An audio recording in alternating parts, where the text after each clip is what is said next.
Bom dia, boa tarde, boa noite, pessoas. Espero que esteja me ouvir bem.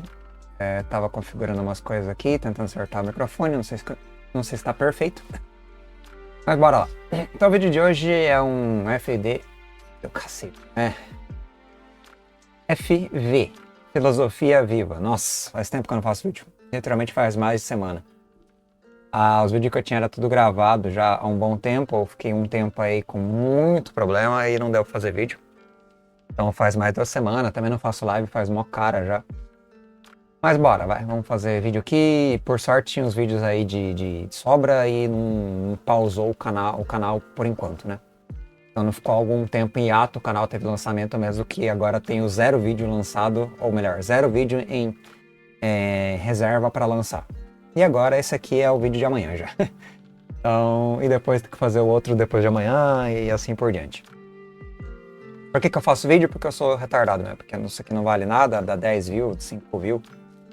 Eu não ligo muito pra isso, eu faço porque faz parte da minha existência e aí é meio que um diário de bordo, e o diário é meu e quem escreve diário não liga se os outros leem, porque o que importa é você mesmo ler o seu próprio diário, registrar a sua vida e é essa a ideia. Mas voltando aqui.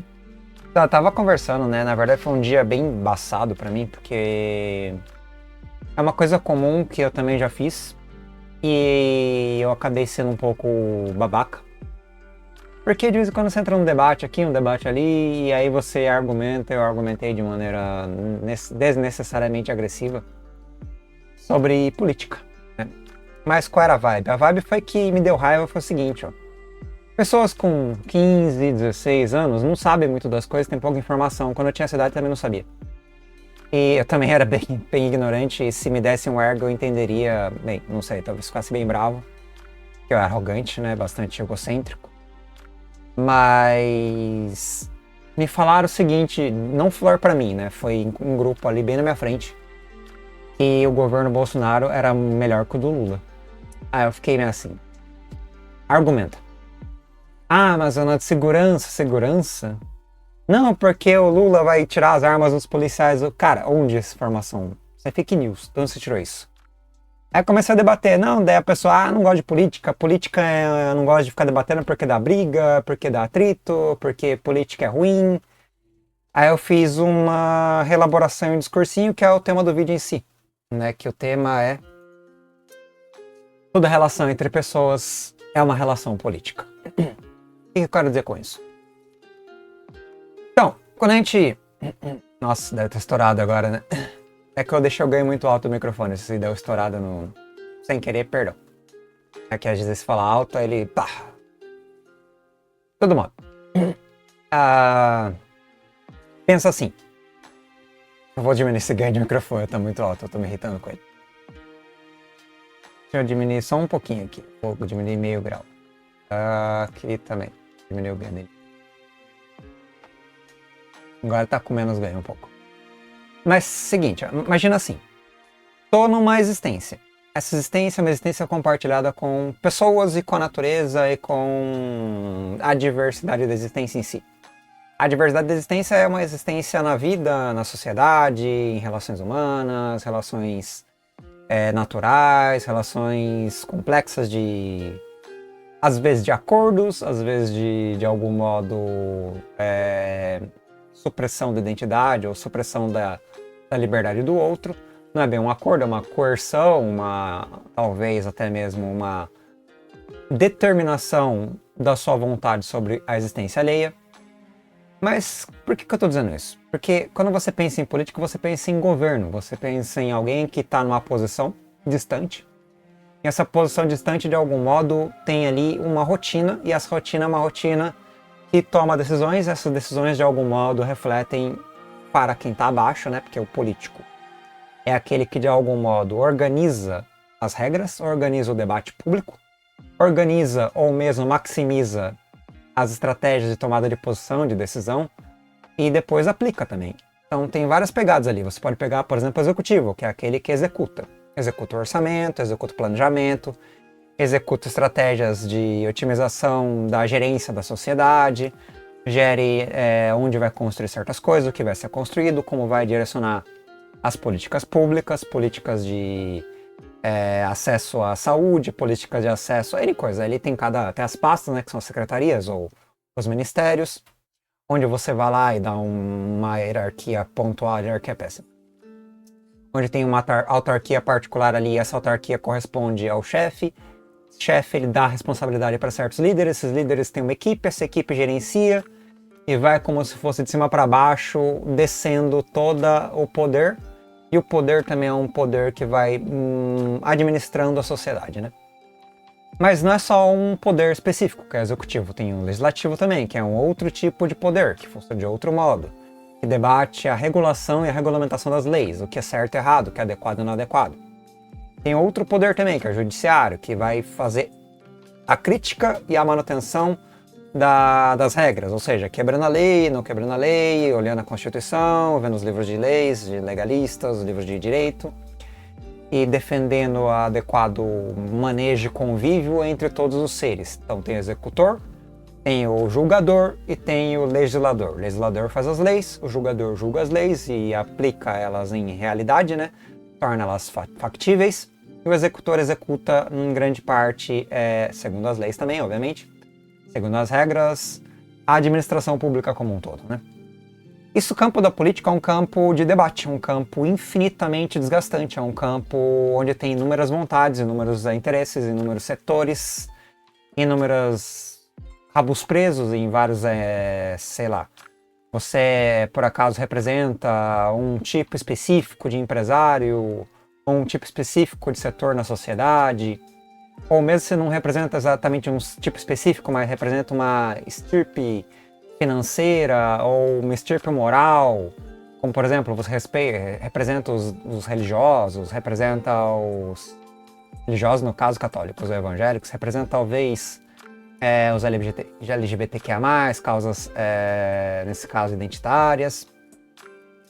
E tudo isso é o quê? É um monte de gente debatendo em um espaço público sobre um monte de métricas e regras, e através do debate eles criam a realidade, né? A realidade administrativa e de convívio na sociedade, e em grande parte moldam como a sociedade se manifesta, funciona mesmo.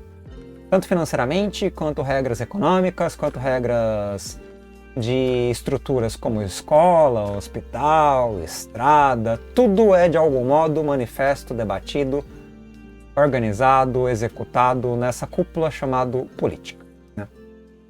E os alunos pensam que isso gera atrito, e gera mesmo, como não geraria? Porque o debate gera atrito, o debate gera incômodo, o debate gera conflito, e gera cabo de guerra.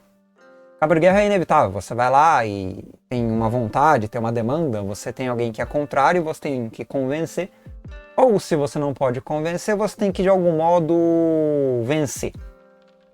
Pela maioria, por distorções, por acordos, por N manobras. Política e manobra é quase sinônimo, né? Você tem todo um joguete social onde debater em coletividades significa, em grande parte, debater sutilezas onde você ganha vantagens e privilégios, onde você manipula, onde você controla, onde você de algum modo ganha vantagens mesmo. E depois que ganha as vantagens, logicamente você efetiva, executa as vantagens, e quando você executa as vantagens, obviamente você consegue resultados. Claro que resultados são resultados que sempre têm uma realidade manifesta. Essa realidade manifesta tem também aquilo que não foi manifesto, aquilo que não foi realizado, aquilo que não foi de fato concretizado, então alguém perdeu, né? Então política sempre tem vitória e sempre tem derrota, sempre tem aqueles que estão sendo beneficiados e aqueles que estão sendo prejudicados. Quando a gente tenta, numa democracia, entender qual o norte da política, a gente entende que o benefício deve ser a maioria e o prejudicado deve ser a minoria. E o prejudicado não deve ser prejudicado de maneira total, ele deve ser gerenciado, administrado, deve ser aceito, deve ser abraçado, mas deve também, nesse caso de prejudicado, né, guiado, controlado, de algum modo orientado. Tipo, se você é um criminoso, você não pode cometer crime, você não sai preso. Se você é um cara que quer vender produtos acima do preço, tem uma regra e uma lei que impede que você cometa esses atos. Se você cometer, você comete um crime, então você também vai, de algum modo, sofrer punição, constrangimento. Então, as regras da sociedade delimitam os seus comportamentos, delimitam até onde você tem a sua liberdade, as abrangências das suas vontades. E tudo isso é, de algum modo, maximizado, construído por aqueles que representam você, que são aqueles que debatem política. E o ponto é, política não é só esses entes abstratos de um panteão ali, com cargos e com encargos, responsabilidades e algum tipo de anuência, permissão para representar, ou mesmo não apenas representar, mas efetivar certas realizações, certas construções e gerar certas consequências em prol daqueles que eles representam, né? Ou mesmo em prol de acordo com seus valores. Eles podem esquecer levemente ou temporariamente aqueles aos quais eles representam, se sentir como um equivalente, como um, sei lá, um semelhante, ou alguém que de algum modo internaliza aquele que ele representa, como se ele também representasse, se ele fosse igual, tipo assim, eu tenho os mesmos interesses que os meus eleitores. Então, ao agir, eu ajo em voz e replicando a voz deles. Então, a minha ação ela é justificada, mesmo que eu não esteja consultando os meus eleitores, mas apenas consultando a mim mesmo, ou a minha própria vontade nesse instante. E às vezes dá dissonância, às vezes você não percebe que aqueles que você finge ou pensa representar estão pensando de outro modo, estão querendo outras coisas, estão desejando outros tipos de resultado, e você se desvirtua, se distancia e às vezes sem querer não representa, e às vezes até contraproducentemente prejudica aqueles que você deveria representar, né? Isso ingenuamente, no caso mais assim de perder o vínculo, né? Perder o diálogo. Então é necessário que um político sempre esteja em contato com a sociedade civil, sempre esteja em contato com dados, informações, pesquisas, para entender o que pensa, o que sente, quais as demandas, quais as necessidades do povo, né? E do povo, no caso, dos eleitores que votaram nele ou mesmo que não votaram, porque ele é representante da totalidade, não é representante da parte. Apesar de que na prática os políticos eles tendem a terem muito direcionamento nas suas pautas, direcionamento nas suas votações, direcionamento nas suas abordagens, e não conseguem entender a completude da sociedade, porque a completude da sociedade é de fato muito complexa, é de fato muito gigantesca, é de fato muito ampla, né? Não tem como você, de algum modo, representar 100%, você representa o máximo que der, a maioria, né? Bom, teoricamente, pelo menos. Logicamente que na prática mesmo, alguns políticos representam a minoria na cara de pau mesmo, e a maioria dos políticos, talvez, no Brasil, ou um grande setor deles ali fazem um lobby gigantesco, só aqueles chamados de centrão, que representam aqueles que têm mais poder, e quem tem mais poder na sociedade geralmente é quem tem mais dinheiro. Então o poder econômico gera também uma espécie de transferência de poder econômico para poder político.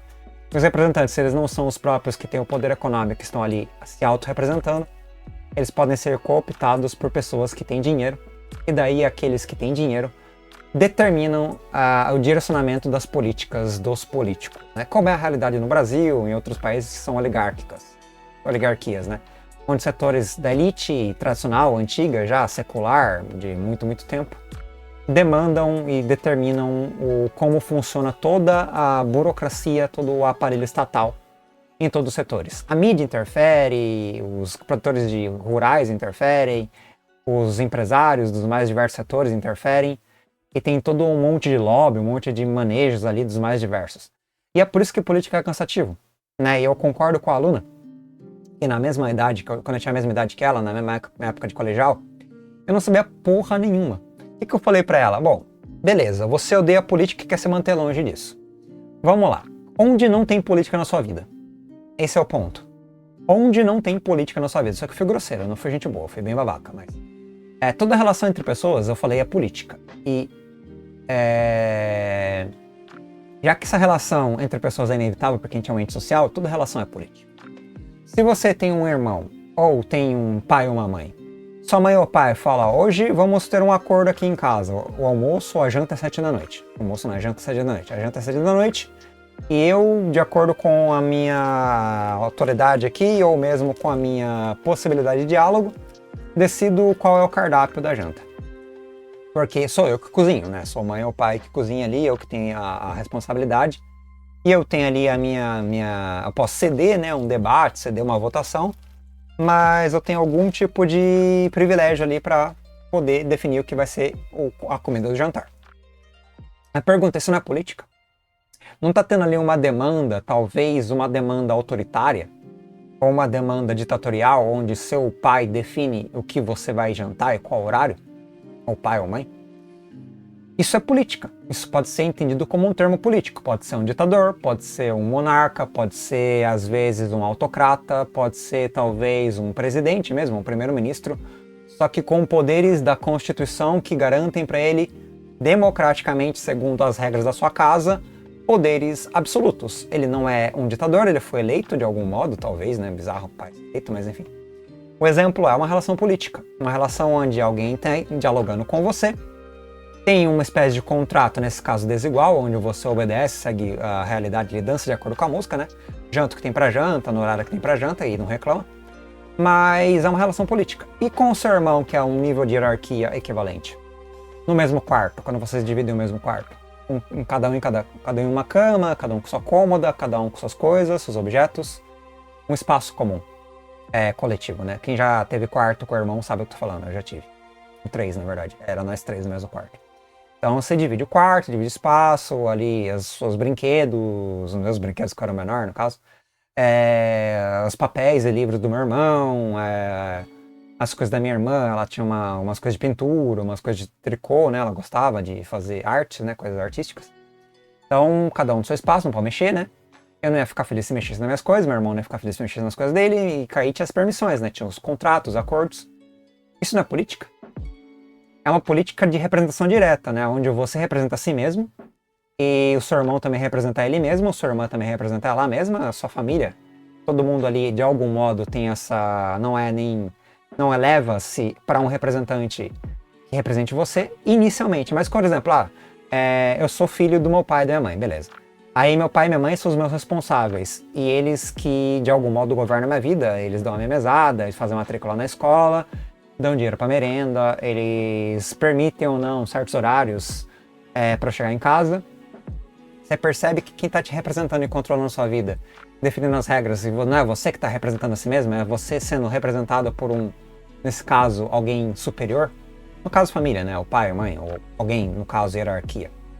Então, nesse ângulo de ponto de vista de pensamento, é uma relação política, é uma relação de representação indireta, né? Porque ele indiretamente define a sua realidade. Pode comprar roupa para você, pode comprar comida mesmo que você não possa escolher.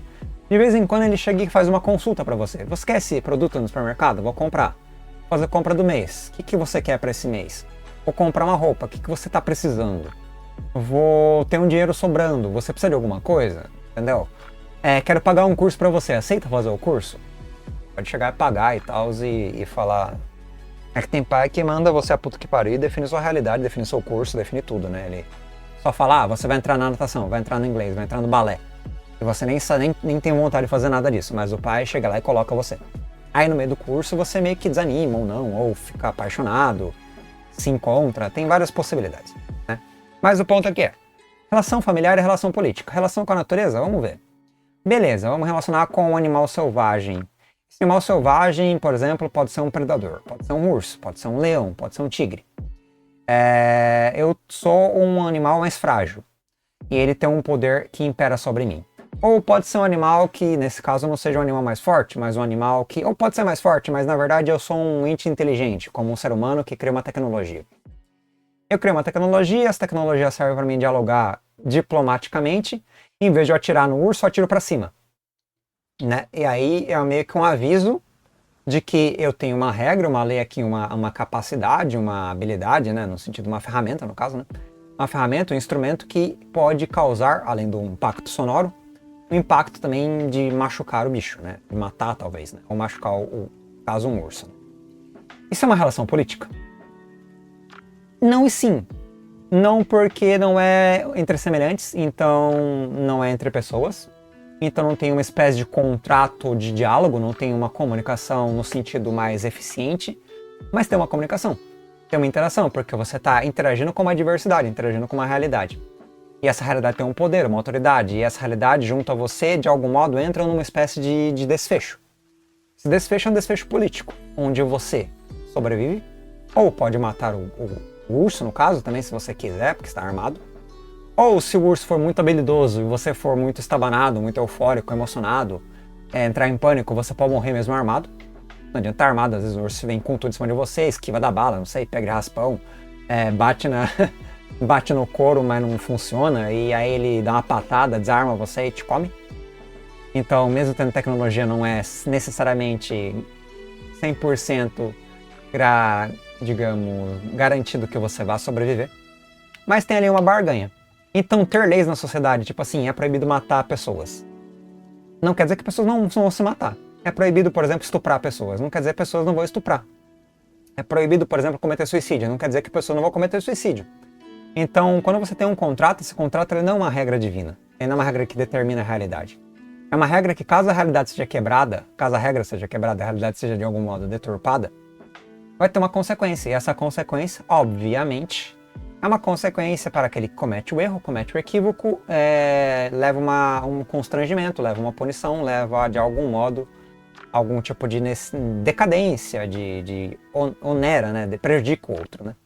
No caso, na natureza, se você, por exemplo, quebra a regra da natureza, no caso do urso ou do, sei lá, de você ser um cara que não tem aptidão para caçar, não consegue coletar comida e passar fome e morre, ou um cara que não tem aptidão para caçar porque está no deserto, o deserto não tem nenhum tipo de animal para você caçar mesmo, você morre de sede, ou de insolação, ou de desidratação, ou mesmo de fome, não sei, num ambiente hostil.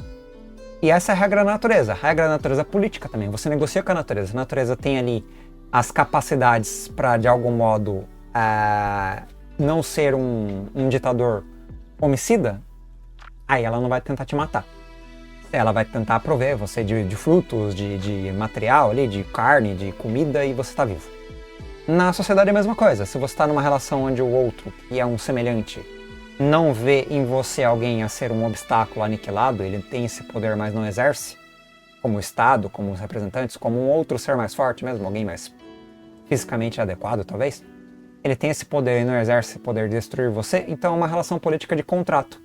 Assim como a natureza no caso não tem consciência, a natureza é uma política inerte, né?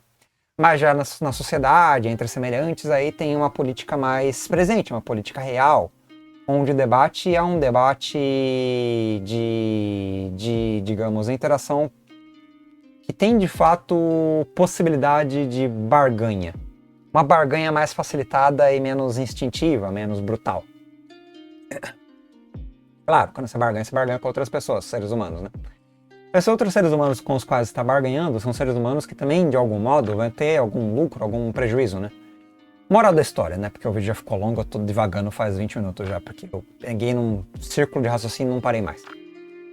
Moral da história, toda relação entre pessoas é uma relação de troca de poder, é uma relação de troca de, entre aspas, ceder liberdade ou ganhar liberdade.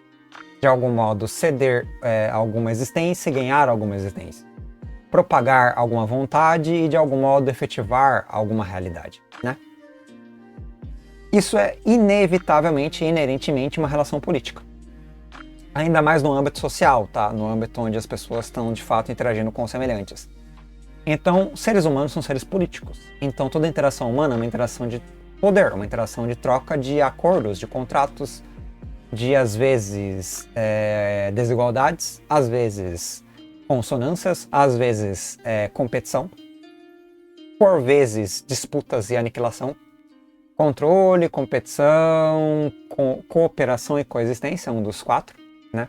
Os 4 Cs que eu já debati algumas vezes que funcionam, né? Como sinônimo, como conceitos de ponto de fuga para debater certas coisas. Mas o ponto aqui, então estamos relacionados entre pessoas, então estamos fazendo política. Então a política institucional, que é a política que você vê do governo, que é distante de você, é a mesma coisa que você faz todo dia. Você, de algum modo, pode ser um presidente na vida de alguém, pode ser um deputado na vida de alguém, pode ser um juiz na vida de alguém. Claro que a sua ação sobre a vida do outro está à mercê do tecido social, que é o tecido ao qual você habita. Então, se você é um juiz, ou um legislador, ou um executor sobre a vida do outro, se isso de algum modo está constrangendo, burlando, quebrando, afetando a regra que você deveria seguir ao exercitar a sua existência, você vai ser constrangido e limitado também. Você pode cometer o crime. Se você for pego, você vai ser julgado. Você pode quebrar a regra. E se você for, de algum modo, se a sociedade fosse justa, né, que ela também é complicada, mas, de algum modo, depois que você comete o ato, se esse ato causa mal, você vai, de algum modo, sofrer a consequência, né? Então, a consequência também é entre semelhantes, é entre pessoas que vivem na mesma sociedade. Então, não tem essa de, eu não gosto de política, eu não sei nada de política. Mano, se você tem um amigo, se você tem uma namorada, se você tem uma família, se você está interagindo com pessoas que têm nome, que têm RG, que têm uma identidade, que moram num país, que tem uma estrutura cognitiva, que tem uma estrutura de consciência, que tem uma estrutura de desejos, de interesses, regidos por um tecido social de regras que a todos, de algum modo, como um guarda-chuva, orientam e organizam, chamado de sociedade, né? Estamos na política. Não tem não política. A política é desde de aprender a ler, a escrever. A política é comer certos alimentos e pagar certos preços por certos alimentos. Se você comprou um tênis, é uma relação política. Se você deseja ver um filme, é uma relação política. Se você, de algum modo, quer expressar a sua arte musical e cantar e tocar um instrumento, é uma relação artística e política, porque causa um impacto estético. Esse impacto estético tem um valor coletivo. Esse valor coletivo é um contrato, onde o outro garante valor ao ouvir, como espectador, e você garante valor ao propagar uma arte, que é o maravilhamento da sua voz e da sua habilidade instrumental, assim dizer. Então, é inevitavelmente uma relação política. Você, ao fazer coisas no mundo, junto ao mundo social, entre pessoas, é um agente político. Esse agente político, quando ele está se organizando, por exemplo, eu moro num vilarejo agrário. E nesse vilarejo agrário temos que fazer a manutenção das sementes para plantá-las e depois de plantá-las também tratar a terra, trabalhar todo o manejo ali. E posteriormente ter a época da colheita, depois da distribuição dos lucros, no caso das sementes, né, no resultado da colheita, dos frutos, né? E esses frutos vão ser administrados tanto para a alimentação, quanto para a troca, né, comercial, quanto para N modos produzir também derivados daquilo que é possível usar de todo o manejo ali com o mundo vegetal. Só que tudo isso é o quê? É uma relação cultural coletiva no campo. É uma política. Pode ser uma política anarquista, onde todos têm hierarquia neutra? Pode.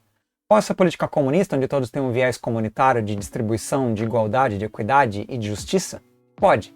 Pode ser democrático, onde você de algum modo elege representantes e esses representantes eles gerenciam ou organizam a sociedade, enquanto outros indivíduos fazem funções outras, também políticas, que engrandecem relações coletivas e de algum modo a soma de todas essas peças monta um quebra-cabeça chamado sociedade? Pode. Pode ser que alguém tenha um poder absoluto e o monopólio da violência, o monopólio da riqueza, o monopólio, sei lá, do conhecimento, um aristocrata que é um cientista, que conhece alguma coisa e os outros não conhecem e tem privilégio por causa disso. E esse privilégio é usado de maneira talvez tóxica, talvez torpe, talvez corrompida, para escravizar ou ter poder sobre os outros e de algum modo torná-los submissos, subalternos à sua vontade? Pode. Todas essas organizações políticas são organizações políticas que já aconteceram e acontecem o tempo inteiro. Tá? Você pode ter um relacionamento tóxico com a sua namorada, você pode ter um relacionamento democrático com a sua namorada, você pode ter um relacionamento comunista com a sua namorada, ou anarquista, onde cada um faz o que bem entende, todo mundo meio que aceita um ao outro. Eu e meu irmão somos anarquistas, por exemplo. A gente tem um relacionamento anarquista. A gente vive na mesma casa, eu e meu irmão. E é uma relação de família, né? Mas uma relação completamente ninguém mexe no território do outro, né? E é um ambiente comum. Não é comunista, não tem divisão, assim, não tem muitas trocas, mas tem uma convivência, um respeito, né? E ao mesmo tempo, em parte, também uma relação enfim, coexistência e também de progresso coletivo, né, por assim dizer. Mas o ponto aqui então tem várias relações humanas que a gente pode usar conceitos políticos para definir as características que elas manifestam. Então você pode pensar na sua vida, com seus amigos, com seus familiares, com seu professor, com seu médico, com seu dentista, como relações políticas. Você pode pensar no cara que dirige o ônibus que você está pegando para ir até a escola ou até o trabalho, como também alguém que está trabalhando de algum modo para a sociedade e a relação política dele, cumprindo a tarefa dele. Também é agradecida quando você cumpre a sua tarefa. Digamos que você é um cara que conserta celular e o cara que dirige o ônibus tem um celular. Então, enquanto ele faz a função de ser um motorista e fazer, no caso, a locomoção dos cidadãos, você, caso ele quebre o celular dele, porque ele tem um celular, você vai lá e é o cara que tem a função de prestar um serviço, de consertar o aparelho que está quebrado, né? Então, nesse sentido, é uma troca política também. Digamos que você é um morador de rua e não tem trabalho, e está apartado das relações sociais.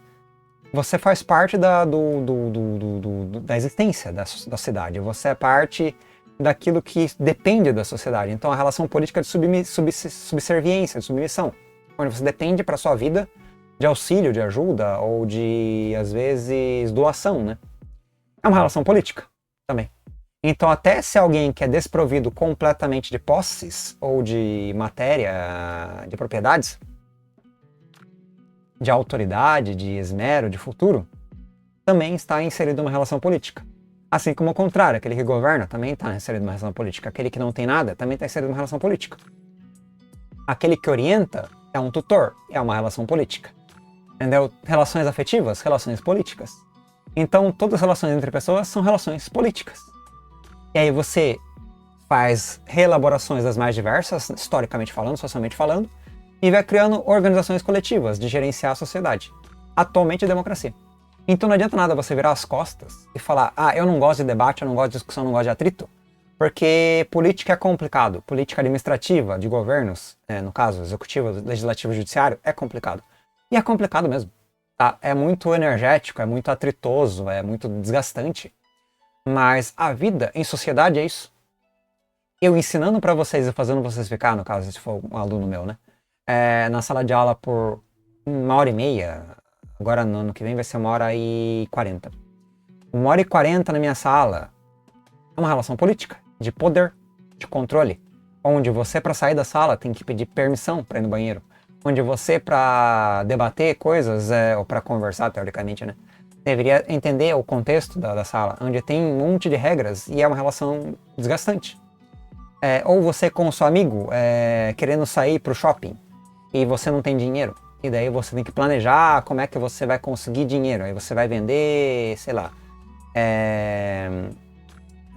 algum tipo de doce que você faz em casa, compra os ingredientes, ou ganha os ingredientes da mãe, faz ali um bolo de pote, alguma coisa do gênero, vende o bolo, consegue juntar o dinheiro para ir no shopping com seu amigo um mês que vem, por exemplo. Aí você juntou o recurso. Relação política, de consumo, de trabalho, de oferecer coisas e ganhar coisas em troca. É isso, relação política. Então não tem como você não estar em relações políticas o tempo inteiro. Aí você me diga, se você tiver que juntar dinheiro e trabalhar, fazer o bolo, não é cansativo fazer o bolo? Não é cansativo você ir com um amigo no shopping e daí ele por acaso e tá com outro amigo, esse outro amigo aí ser uma amiga na verdade, ele começa a namorar com ela? E ele começa, sabe quando um amigo começa a namorar com a menina? E aí eles começam a fazer um mundinho próprio, você tá com eles de vela? Não é uma relação política desgastante, você tá de vela em um relacionamento entre duas pessoas ali, você gastou uma grana, se esforçou, fez bolo de pote, vendeu o bolo de pote, conseguiu dinheiro, foi no shopping e o dia foi uma bosta porque você não conseguiu interagir direito com os amigos. Os amigos estavam ali se pegando. Entendeu? É isso. Relação política. Bem-vindo ao mundo. Não tem como estar fora da relação política. Então, é um universalismo? É um materialismo bastante radical da minha parte? É uma lógica bastante dogmática? Sim, é dogmático. Mas eu estou usando isso de conceito de leitura, tá? Dá para ser debatido? Dá para ser contestado? Dá. Eu estou forçando uma coisa que eu odeio, que é o universalismo, sendo um relativista do cacete, que eu sou um relativista do cacete. Dá para eu forçar a mim mesmo a, de algum modo, distorcer o meu pensamento, as minhas elaborações e reformulá-las em relações de pensamentos outros, com outros argumentos, para defender pautas que sequer eu acredito? Dá. Eu fiz isso durante 34 minutos? Fiz. Eu fiz isso durante 34 minutos. Eu sou relativista. Por que diabos estou defendendo um universalismo de que todas as relações humanas são relações políticas? Eu sei. Aí como é que eu vou desconstruir todo o argumento que eu fiz durante 34 minutos? Eu vou fazer outro vídeo. Argumentando que relações políticas são arbitrárias, que o poder, ele é um poder, ele não tem liberdade de verdade, que você não tem consciência, que você vive em um delírio, talvez você viva em uma espécie de... Aí você começa a enfraquecer as bases das relações políticas para dizer que a credibilidade do contrato é completamente arbitrária e o contrato é nada mais nada menos que um capricho do dia a dia, um capricho das suas relações entre pares, entre semelhantes, e que tudo isso aí é um delírio que não é de fato crível, né? Então dá para você argumentar contra tudo que eu falei e relativizar as relações políticas entre pessoas. E a última coisa que eu tenho que falar no vídeo, porque o vídeo tá muito longo, é perdão, desculpa mesmo, fui um babaca do caralho. Não queria ter sido grosso, não queria ter sido tão babaca, argumentando de maneira completamente imbecil, usando muita carteirada, como eu faço muita constância ultimamente, que é usar a minha formação ou minha faixa etária, que é meus anos de experiência, para dizer que já que eu tenho mais anos de experiência, eu entendo mais de política, você deve de algum modo ouvir o que eu falo e de algum modo tentar aprender o caminho das pedras. Então você não leva o seu carro para ser consertado por um médico, você leva o seu carro para ser consertado por um mecânico. Então você não debate política com alguém que não é formado ou que não tem algum tipo de vivência ou experiência ou consumo de política de amplo aspecto. Você, caso é o seu caso, né, no caso de aluno, você precisa de opiniões mais bem fundamentadas e mais criterizadas para você não ser um médico que receita cloroquina para as pessoas. Que é a mesma coisa que você chegar e falar na minha aula que Bolsonaro teve um governo melhor que o Lula. Assim, em fatos. Em fatos, isso sendo carteirada de novo. Estatísticas, em dados, em números, em eventos, não dá para comparar uma coisa com a outra. O governo Lula, qualquer dos três, sempre vai ser superior ao Bolsonaro, mesmo esse governo atual. Então, é um dogma, é uma ideologia, é uma formação arrogante, egocêntrica, é de algum modo agressiva? Dá para debater contra ela? Dá. Vamos debater então. Pega os dados. Aí a gente vai comparar laranja com laranja, banana com banana, maçã com maçã, e vai ver na prática, com qualitativa e quantitativamente, as métricas, os critérios, vamos debater critérios também. E aí tem coisas que com certeza o Bolsonaro foi melhor. Se você usar critérios adequados, o Bolsonaro é melhor. Tipo assim, ele é mais criminoso? Com certeza. Ele é mais ditatorial e mais antidemocracia? Com certeza. Então, o governo Bolsonaro teve êxito em ser antidemocrático? Foi um governo melhor que o do Lula em ser antidemocrático? Absolutamente. Então você está certo nesse ângulo. Entendeu? Então, em alguns pontos, o governo Bolsonaro foi muito melhor que o do Lula. Mas esses pontos são bons? Essa é a questão. Entendeu? E as consequências o porquê, o contexto de como foi efetivado as ações, o procedimento de toda a realidade das ações, como elas transformaram a realidade, e o desfecho da realidade em resultados práticos. Analisando princípio, meio e fim de ambos os governos, em todas as instâncias, laranja com laranja, banana com banana. Vamos descobrir as métricas. Aí eu perguntei para a aluna quantas universidades ele fez. Qual foi o investimento dele em adequação do salário mínimo acima da inflação?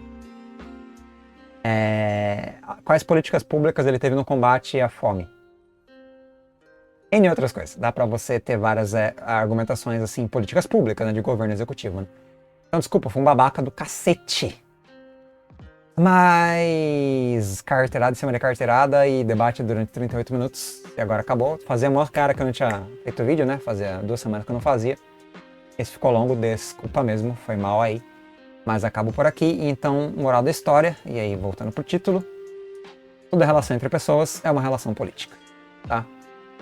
Inevitavelmente, dogmaticamente falando, nesse instante, obviamente posso contestar, posso contrastar, posso refutar, assim como vocês também podem, isso é filosofia, isso é vida, isso é debate, isso é divertido, tá? Podemos infinitamente ficar debatendo a ideia. Mas é isso, galera. Obrigado pela presença. Quem chegou até aqui, coragem. Até a próxima, mouse aí. Hoje eu tava fluente. Não calha a boca. Mas é isso. Valeu, Zé. Até a próxima. Falou.